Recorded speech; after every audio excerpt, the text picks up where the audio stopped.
trying to see and spot. Oh. Careful now, because Olot might have a 2-on-1 here. They've come forward, and they may have let the chance pass them by. Casas got back to do enough, and Peña has an easy save to make. I was saying, Spence, that I'm trying to see if of this second unit that has come out here in the second half, if there are any further debutants so far. We've seen Franquesier make his debut, as well as Casas and Valle, who's still out on the field, as well as Pablo Torre, who had a very good first half. You have to say, particularly in those opening minutes, all the balls seem to be going through the youngster from Santander. Yeah, he was the talk of the town in the first half, Pablo Torre, and I think it's well-deserved as well. Here's Pjanic, who's won it back, taking it off of Urri. Balde, Ansu, Pedri. Casado will try from distance, and it's smothered up comfortably. Casado, Bruno, you mentioned in the first half, one of those players from the youth ranks where a lot of hope is set upon him having a bright future within the first team as well, and him now getting minutes today will certainly be something to cherish him for the player. Absolutely. It has to be an important player for the future of the club, and today it's a brilliant chance for him to make his debut in this friendly game here at Olot, a stadium that he played in games against Olot, also in youth categories. So yeah, interesting, of course, to see Marc Casado. And I think, Diego, you also told me about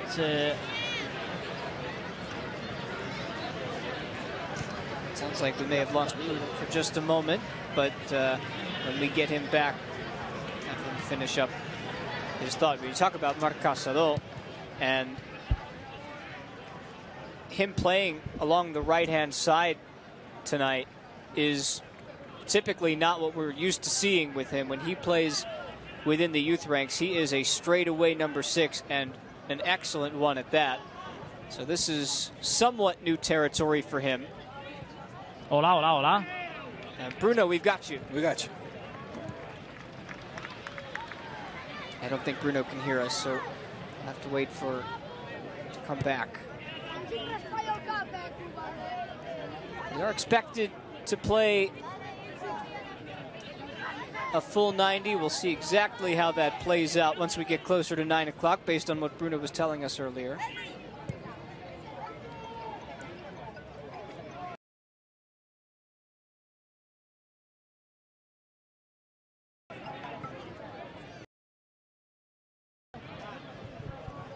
This is Collado.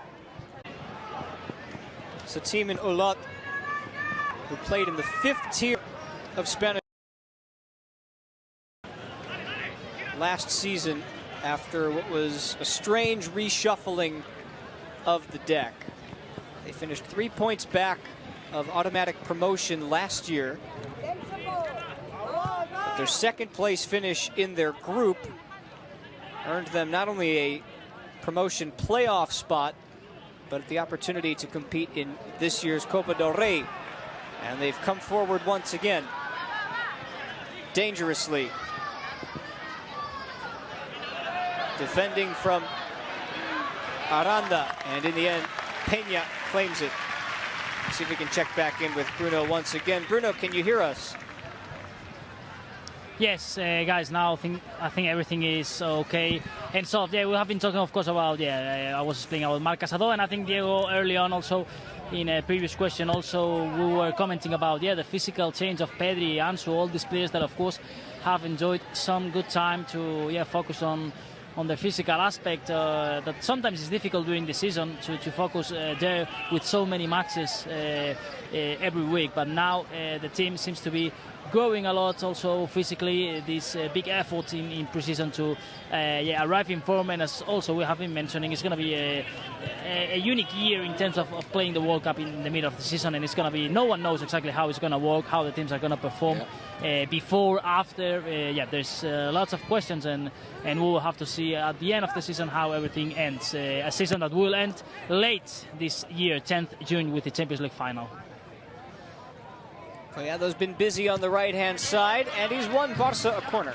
Well, that's it, Bruno. I mean, you talk about the work of these players, but I would imagine the work of will be cut out as well for the technical staff and all of the physical managers, all the physios and whatnot. They'll have their work cut out for them as well in what is going to be another atypical season.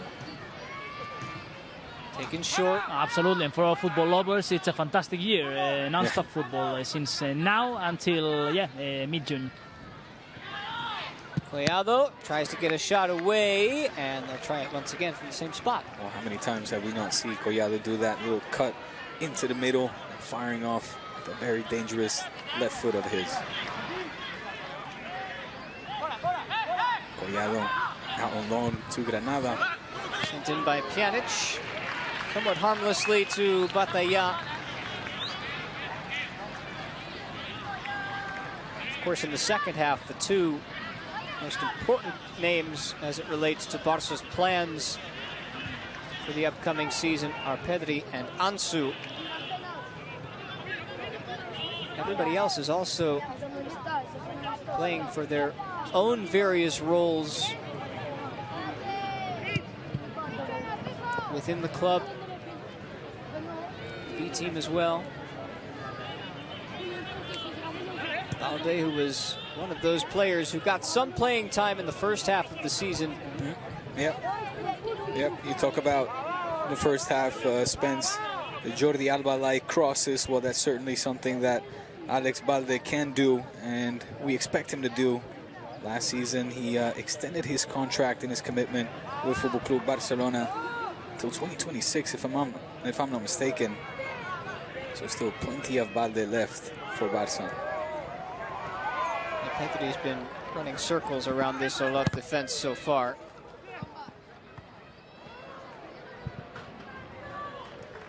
No doubt this is a step below his usual competition level, and that's a nasty tackle.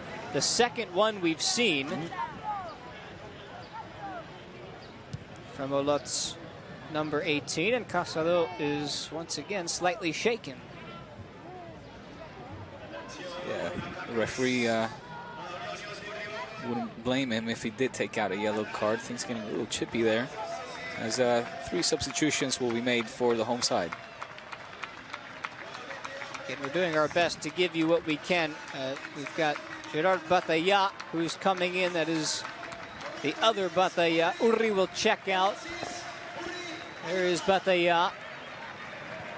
Eric Villanova as well. Olot's number 10.